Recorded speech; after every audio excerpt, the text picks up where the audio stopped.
منبر پر کھڑے ہو کے میرے آقا صلی اللہ علیہ وسلم نے دنیا میں ہی کہا تھا کہ یہ جنتی ہیں. سبحان اللہ. ان میں سے ایک حضرت سعد بن ابی وقاص رضی اللہ تعالیٰ عنہ. حجۃ الوداع کے موقع پر رسول اللہ صلی اللہ تعالیٰ علیہ وسلم ان کی عیادت کے لیے تشریف لائے. یہ بیمار ہو گئے تھے. حجۃ الوداع 10 ہجری کو ہوا، تو اس وقت یہ کافی علیل تھے اور سخت بیمار.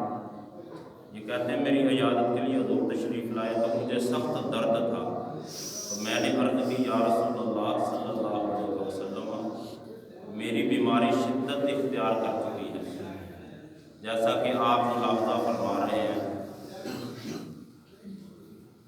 تو میں ایک مالدار شخص ہوں اور ایک میری بیٹی ہے، اس کے سوا میرا اور کوئی وارث نہیں ہے. تو کیا میں 2/3 مال صدقہ کر دوں؟ یعنی 3 حصے کریں تو 2 جو ہیں اپنے مال کے، بڑے مالدار شخص تھے، کہتے ہیں 2 حصے میں صدقہ کر دوں. تو آقا علیہ السلام نے فرمایا نہیں. پھر عرض کی یا رسول اللہ صلی اللہ علیہ وسلم پھر میں آدھا مال جو ہے نصف وہ صدقہ کر دوں. آقا علیہ السلام نے فرمایا نہیں. کہتے ہیں میں نے پھر عرض کی کیا 1/3 جو ہے وہ صدقہ کر دوں؟ تو آقا علیہ السلام نے فرمایا 1/3 ٹھیک ہے، یعنی 1 حصہ تم صدقہ کر سکتے ہو. اور پھر حضور نے فرمایا 1/3 بھی زیادہ ہے. پھر حضور نے فرمایا سنو تمہارا اپنے وارثوں کو مالدار چھوڑ جانا ان کو مفلس چھوڑنے سے بہتر ہے کہ وہ لوگوں کے سامنے ہاتھ پھیلاتے رہیں. اس سے بہتر ہے کہ تم ان کو وارث بنا کے جاؤ اپنا. بے شک تم جو کچھ بھی اللہ تعالیٰ کی رضا کے لیے خرچ کرو گے اس کا ثواب پاؤ گے. اللہ اکبر. یہاں تک کہ تم جو لقمہ اپنی بیوی کے منہ میں ڈالو گے اس کا بھی تمہیں اجر ملے گا. سبحان اللہ. فرماتے ہیں میں نے پھر عرض کی یا رسول اللہ صلی اللہ علیہ وسلم کیا میں اپنے اصحاب سے ہجرت کے معاملے میں پیچھے چھوڑ دیا جاؤں گا؟ مراد ان کا یہ تھا کہ یا رسول اللہ صلی اللہ علیہ وسلم یہ حجۃ الوداع سے پہلے جو میرے ساتھی صحابہ کرام دنیا سے پردہ کر گئے ہیں وہ تو اپنی منزل کو پہنچ گئے ہیں، تو میں یہاں یعنی مکے میں ہی وفات پا جاؤں گا، ان سے پیچھے رہ جاؤں گا. اللہ اکبر. اس سے ایک اشارہ ہمیں ملتا ہے اور محدثین نے لکھا بھی ہے کہ کئی صحابہ تھے اور خود حضور بھی چاہتے تھے مکے کو جب ہم چھوڑ گئے ہجرت کر کے، اب وہ چاہتے تھے ہماری موت مدینے میں آئے. سبحان اللہ. ہر صحابی کی چاہت یہ تھی کہ مدینے میں مجھے موت ہے. یہ حجۃ الوداع مکہ میں تھا جب مکہ فتح ہوا اور آخری حج حضور نے جب فرمایا اس کو حجۃ الوداع کہتے ہیں. تو آقا علیہ السلام کے یہ غلام سخت بیمار تھے. انہوں نے بھی کہا یا رسول اللہ میں ہوں ایک باری مکہ چھڈ گیا تو پھر ہوں اتنے آئے ہیں تو میں بیمار ہو گیا تو کیا مینوں اتنے ہی موت آ جائے گی؟ میں اتنے نہیں مرنا چاہتا، میں تو مدینے جا کے. اللہ اکبر. فرمایا تم ہرگز پیچھے نہ چھوڑے جاؤ گے. حضور نے فرمایا کیونکہ تم اللہ تعالیٰ کی رضا کے لیے جو بھی عمل کرو گے اس سے تمہارا مرتبہ بڑھے گا اور پھر تم یقیناً لمبی عمر دیے جاؤ گے، یہاں تک کہ کچھ لوگوں کو تم سے فائدہ پہنچے گا جبکہ کچھ لوگ تمہاری وجہ سے نقصان اٹھائیں گے. پھر نبی کریم صلی اللہ علیہ وسلم نے یہ دعا کی یا اللہ میرے صحابہ کی ہجرت کو پورا فرما اور انہیں ان کی حاجت سے نہ پھیر. البتہ سعد بن خولہ کی حالت قابل رحم ہے. نبی کریم صلی اللہ علیہ وسلم نے حضرت سعد بن خولہ رضی اللہ تعالیٰ عنہ کے لیے اظہار افسوس کرنا اس لیے تھا حضور کا یہ افسوس کرنا کہ وہ مکہ مکرمہ میں ہی فوت ہو گئے. یعنی وہ بھی انہوں دے ساتھی سن لیکن وہ اتنے فوت ہو گئے. وہ اپنا سارا کچھ چھڈ کے حضرت سعد بن خولہ جڑے سن وہ مدینے گئے سن لیکن مکے چ فوت ہو گئے. تو حضور نے کیا افسوس ہوندے تھے کہ وہ بھی چاہت سی مدینے مرن دی لیکن وہ مکے چ فوت ہوئے. تو حضور نے انہوں نے فرمایا کہ نہیں تو جڑا نا سعد بن ابی وقاص اجے تو لمبی عمر پانی ہے. ایک قوم تیرے کو فائدہ پائے گی، ایک قوم تیرے تو نقصان پہنچے گا. یہ ہمارے آقا صلی اللہ علیہ وسلم کا علم غیب تھا جو اللہ تعالیٰ نے آپ کو عطا فرمایا. وہ پریشان ہوئے سن کہ وارث بھی بنا رہے سن کہ میری وراثت تقسیم کی جائے، اتنا مال صدقہ ہو جائے اور اے میری دھی نو مل جاوے. لیکن آقا علیہ السلام نے فرمایا نہیں سعد اجے تو بڑی لمبی عمر پانی ہے. اور کنی عمر پائی؟ 45 یا 47 سال تو بعد انہیں عمر پائی ہے. 10 ہجری جڑا حجۃ الوداع ہویا انہاں دا وصال جڑا 55 ہجری یا بعض روایتاں 57 ہجری یعنی نبی پاک علیہ الصلوۃ والسلام دے اے وہ غلام کہ جنہ نبی پاک علیہ الصلوۃ. اور کس طرح حضرت عائشہ انہاں دی بیٹی دا نام سی، جڑی ایک بیٹی سی. وہ کہندیاں نے کہ نبی پاک علیہ الصلوۃ والسلام نے حجۃ الوداع سے میرے منہ کی عیادت کی تے اس وقت آقا علیہ الصلوۃ والسلام نے اپنا دست رحمت دست شفا میرے والد کی پیشانی تے رکھیا. اس تو بعد پیٹ تے رکھ کے حضور نے اس طرح تھوڑا جہا انہوں حرکت دیتی تے نال دعا کی یا اللہ سعد نو شفا عطا فرما، سبحان اللہ، تے انہوں لمبی عمر عطا فرما. کریم آقا علیہ الصلوۃ والسلام نے اس طرح دعا کی اور میرے والد صحت یاب ہو گئے. اللہ اکبر. پھر اس کے بعد وہ ایک ہی بیٹی ان کی صحابیاں ہیں. اس کے بعد پھر جتنی ان کی اولاد ہوئی 17 بیٹے ہوئے، 17 بیٹیاں ہوئی، ٹھیک ہے، جن میں سے وہ سارے تابعی تھے.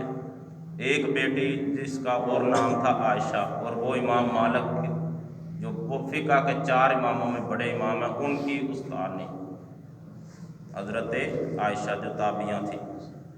تو اس طرح انہوں نے لمبی عمر پائی. پھر نبی پاک علیہ الصلوۃ والسلام نے جو فرمایا تھا کہ سعد بن ابی وقاص تمہاری وجہ سے ایک قوم فائدہ اٹھائے گی اور ایک نقصان اٹھائے گی. ایران انہی کے ہاتھوں فتح ہوا تھا، ایران انہی کے ہاتھوں فتح ہوا تھا. یہ سپہ سالار تھے. اور آج بھی حضرت سعد بن ابی وقاص رضی اللہ تعالیٰ عنہ کی تلوار جو ہے نا مدینہ طیبہ میں وہاں جو عجائب گھر ہے وہاں پڑی ہوئی ہے. الحمدللہ اس کی زیارت کی ہے اور ان کی وہ زرہ وغیرہ اور بھی تبرکات پڑے ہیں.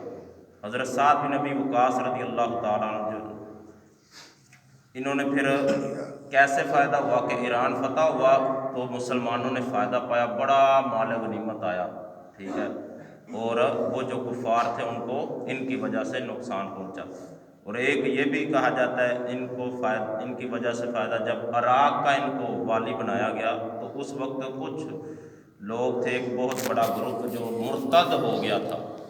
تو انہوں نے ان کو بلا کے نہ سارے مرتدین کو بلا کے ان کو دوبارہ اسلام میں داخل ہونے کی دعوت دی.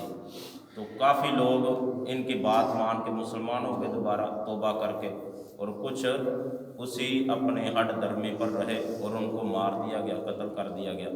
اس وجہ سے بھی ایک قوم کو ان کی وجہ سے فائدہ ہوا اور ایک قوم کو نقصان ہوا. اس حدیث پاک میں نبی پاک علیہ الصلوۃ والسلام کا ایک اور فرمان کہ تم اپنے اہل و عیال کو اس حالت میں چھوڑ جاؤ کہ وہ کسی کے آگے ہاتھ نہ پھیلا سکے، یہ تمہارے لیے بہتر ہے. اور اہل و عیال پر خرچ کرنے کے بارے میں احادیث کثرت کے ساتھ ہیں. مثال کے طور پر نبی پاک علیہ الصلوۃ والسلام نے فرمایا کہ رشتہ دار پر کیے جانے والے صدقے کا ثواب 2 گنا کر دیا جائے گا. ایک باہر بندہ صدقہ کرتا ہے اور ایک رشتہ دار کو کی ضرورت ہے اس پر صدقہ کرتا ہے تو حضور نے فرمایا 2 گنا ثواب اس کا ہوگا. ہماری کوشش یہ ہوتی ہے کہ ہم باہر خرچ کریں، ہماری واہ واہ ہو جائے، رشتہ دار پاویں بھوکے رہن یا ضرورت مند ہون انہاں تے خیر، اور رشتہ دار انہاں شریک ہی رہنا انہاں دی خیر ہے، سمو بھوکے مرن اسی بھی ویکھیے انہاں نوں، یہ ہماری عادت ہے. لیکن اسلام اس کا ہرگز اجازت نہیں دیتا. اور اسلام تو کہتا ہے جتنا کوئی قریبی ہوگا اس پر صدقہ کرو گے تو زیادہ ثواب ہوگا، بجائے باہر جا کے خرچ کرنے کے. جو قریب ہے پہلے وہاں خرچ کرو. صدقہ ہمیشہ الاقرب فالاقرب، یہ فقہ کا اصول ہے، پہلے قریبی ہوتا ہے. اللہ اکبر. ایک اور حدیث پاک ہے مسکین پر خرچ کرنے میں 1 صدقہ، جبکہ رشتہ دار پر خرچ کرنے میں 2 صدقے ہیں. ایک تو صدقہ کا ثواب ملے گا، دوسرا صلہ رحمی کا ثواب، جو رشتہ داری کا ثواب ہے وہ ملے گا. نمبر 3 حدیث پاک میں اللہ تعالیٰ کے پیارے حبیب علیہ السلام نے فرمایا جو ثواب کی نیت سے اپنے اہل خانہ پر خرچ کرے اسے اللہ صدقہ کرنے کا ثواب عطا فرماتا ہے. بندے کے میزان میں سب سے پہلے اہل و عیال پر خرچ کیے گئے مال کو رکھا جائے گا۔ یعنی صدقات جب رکھے جائیں گے نا میزان میں، کہ بندے نے جو جو خیرات کی ہوگی، سب سے پہلے وہ مال رکھا جائے گا جو اس نے اپنے اہل خانہ پر خرچ کیا ہو۔ پھر آقا علیہ الصلوۃ والسلام کا فرمان ہے کہ بندے کے میزان میں سب سے پہلے اہل و عیال پر خرچ کیے گئے مال کو رکھا جائے گا، اور سب سے افضل دینار وہ ہے جسے بندہ اپنے گھر والوں پر خرچ کرے، راہ خدا میں اپنے جانور پر خرچ کرے، اور اللہ کی راہ میں اپنے ساتھیوں پر خرچ کرے۔ حتیٰ کہ اپنے جانور پر بھی جو خرچ کرے گا اچھی نیت کے ساتھ، اسے بھی صدقہ کا ثواب ملے گا۔ یہ اتنے فائدے ہیں۔ پیارے آقا علیہ الصلوۃ والسلام نے فرمایا جو اپنی بیوی کے منہ میں لقمہ تم ڈالتے ہو رزق حلال کا، وہ بھی تمہارے لیے صدقہ ہوتا ہے۔ اللہ اکبر۔ تو اس سے ہمیں کافی چیزیں معلوم ہوئی۔ ایک چیز ہمیں یہ پتہ چلی کہ وصیت کرنا، جیسے حضرت سعد نے وصیت کی تھی کہ میں اپنا مال پہلے کہا تہائی، پھر 2/3 دے دوں، پھر نصف، پھر 1/3۔ تو یہ وصیت کرنا یہ ضروری ہوتا ہے۔ ہر بندہ جو مسلمان ہے اس کو مرنے سے پہلے یہ اپنی وصیت اپنے سرانے رکھ کے سونا چاہیے۔ یعنی کہ وصیت کیا، کہ وصیت اس طرح کرے کہ میرے جو نمازیں ہیں، میرے جو روزے چھوٹ گئے ہیں، میرا اگر حج اس پر فرض تھا وہ رہ گیا، میں نہیں کر سکا، یا مجھ پر زکوٰۃ فرض ہوئی تھی میں نہیں دے سکا، تو وہ وصیت لکھ کے جائے کہ بعد میں میرے مال سے حج بھی کیا جائے، میرے مال سے جو ہے زکوٰۃ بھی میری ادا کی جائے۔ اگر قرض ہے کسی کا اس کے بارے میں اس نے لکھا ہو یا بتا کے جائے کہ میرا اتنا قرض ہے وہ ادا کیا جائے، کیونکہ یہ وہ کام ہے جو مرنے کے بعد اس کے جو نجات کا ذریعہ نہیں بنے گی، اس کی پکڑ ہو جائے گی۔ اگر کسی کا حق دینا تھا یا معافی تلافی بھی ہو سکے تو آخری دنوں میں بندہ معافی مانگے، جن کا پتہ ہے کہ اس سے مجھ سے زیادتی ہوئی ہے، مجھ سے کوئی کمی رہ گئی ہے، اس سے معافی مانگے۔ اسی طرح اپنے زکوٰۃ، اپنا صدقہ و خیرات اور حج یا زکوٰۃ وغیرہ کے بارے میں جو اس کے کمیاں رہ گئی ہیں ان کو پورا کرنے کی وصیت کر کے جائے۔ اور یہ وصیت پر اس وقت عمل ہوگا، سب سے پہلے تو تجہیز و تکفین ہوتی ہے، پھر جو مال بچتا ہے اس کے بعد قرض ادا کیا جاتا ہے۔ قرض ادا کرنے کے بعد جو مال بچ جائے اس سے پھر وصیت، اس میں سے 1/3 مال سے وصیت پوری کی جاتی ہے۔ کس سے؟ 1/3 مال سے۔ وہ بندہ جس کے وارث ہیں پیچھے، اس کے 1/3 مال سے وصیت پوری کی جائے گی، اور پھر چوتھے نمبر پر جا کر ورثاء کو بانٹا جاتا ہے، جس کا جو حصہ ہوتا ہے اس کو ملتا ہے۔ یہ 3 چیزیں پہلے ہوتی ہیں، پھر وراثت بٹتی ہے۔ لیکن ہم کیا کرتے ہیں کہ ہم پہلے اپنے اپنے حصے، بعد میں پھر کہتے ہیں چلو جو باپ کی اگر حج رہتا ہے وہ بھی رہے پیا، اور اسی طرح اس کا زکوٰۃ رہتی تھی وہ رہے، اس کی فکر نہیں کرتے، حالانکہ وہ اس کے اوپر حق ہیں، وہ اس کے معاف کرانا ضروری ہیں اور ادا کرنا ضروری ہیں۔ علماء نے مسائل میں ایک مسئلہ یہ بھی لکھا ہے کہ جس کے وارث ہوں اسے 1/3 مال سے زیادہ کی وصیت کرنا جائز نہیں، اور اگر کوئی وارث نہ ہو تو پھر کل مال کی وصیت کر سکتا ہے۔ وصیت مطلب ایک بندہ ہے وہ چاہتا ہے کہ میرے مرنے کے بعد میں نے سارے حق پورے کیے ہوئے، میرے مرنے کے بعد یہ اتنا مال میری وراثت سے اللہ کی راہ میں خرچ کر دیا جائے، کوئی مسجد بنا دی جائے، کوئی مدرسہ بنا دیا جائے، کوئی فلاحی ادارہ بنا دیا جائے، تو اس کے 1/3 مال سے وہ وصیت پوری کی جائے گی۔ کس صورت میں؟ جب اس کے پیچھے بیٹے بیٹیاں ہوں گے۔ اگر اولاد نہیں ہے تو اس کا سارا مال ہی جو ہے وہ اللہ کی راہ میں خرچ کیا جا سکتا ہے، اس کی وصیت ہو۔ تو اس چیز کو ذہن میں رکھنا ضروری ہے۔ ان چند مسائل کا ہمیں اس حدیث پاک سے پتہ چلا۔ ایک آخری بات کر کے تاکہ برکت ہو جائے، میرے کریم نبی رؤوف الرحیم صلی اللہ تعالی علیہ وسلم نے وہ 10 خوش نصیب جن کو ممبر پر کھڑے ہو کے حضور نے جنت کی خوشخبری ایک ساتھ سنائی تھی، ان کے نام مبارک ہم سن لیں۔ اور اللہ سے اس دعا کے ساتھ کہ اللہ ان پیاروں کے صدقے ہماری بھی مغفرت فرمائے آمین اور ہمیں بھی ان کے غلاموں میں جنت میں داخلہ دے۔ آمین وہ 10 نصیب کون تھے؟ آقا علیہ الصلوۃ والسلام ممبر پر کھڑے تھے، حضور نے فرمایا ابو بکر فی الجنہ، فرمایا میرا ابو بکر بھی جنتی ہے، فرمایا میرا عمر بھی جنتی ہے، فرمایا عثمان بھی جنتی ہے، حضور نے فرمایا میرا علی بھی جنتی ہے، اور فرمایا طلحہ بن عبید اللہ بھی جنتی ہیں، پھر فرمایا زبیر بن عوام بھی جنتی ہیں، عبد الرحمن بن عوف بھی جنتی ہیں، حضور نے فرمایا سعد بن ابی وقاص بھی جنتی ہیں۔ نمبر 9 حضور نے فرمایا سعید بن زید بھی جنتی ہیں۔ نمبر 10 حضور نے فرمایا حضرت سیدنا ابو عبادہ بن جراح یہ بھی جنتی ہیں، رضی اللہ تعالی عنہم اجمعین۔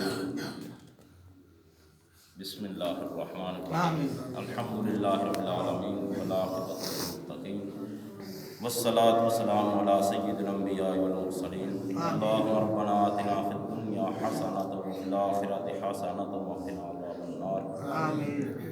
یا الہ العالمین یا رب العالمین، نماز فجر ادا ہوئی قبول فرما، یا اللہ ہم سب کی بخشش فرما، ہمارے ماں باپ کی بخشش فرما، یا اللہ تمام مسلمانوں کی بخشش فرما، بالخصوص جو فوت ہو گئے ان کی مغفرت فرما، یا اللہ پریشان حالوں کی پریشانیاں دور فرما، تنگ دستوں کی تنگ دستیاں دور فرما، مقروضوں کو قرضوں سے خلاصی عطا فرما، یا رب العالمین بیماروں کو شفا عطا فرما، جتنے گھروں میں اسپتالوں میں بیمار ہیں سب کو تندرستی عطا فرما، یا اللہ سب کی نیک جائز دعائیں قبول فرما، دین دنیا کی بلائیاں عطا فرما، سختیاں دور فرما، آمین آسانیاں پیدا ثم فرما، آمین یا اللہ جتنے ہاتھ تیری بارگاہ میں اٹھے ہیں سب کی نیک مرادیں پوری فرما، صلی آمین اللہ تعالیٰ علیہ سیدنا محمد وآلہ وصحبہ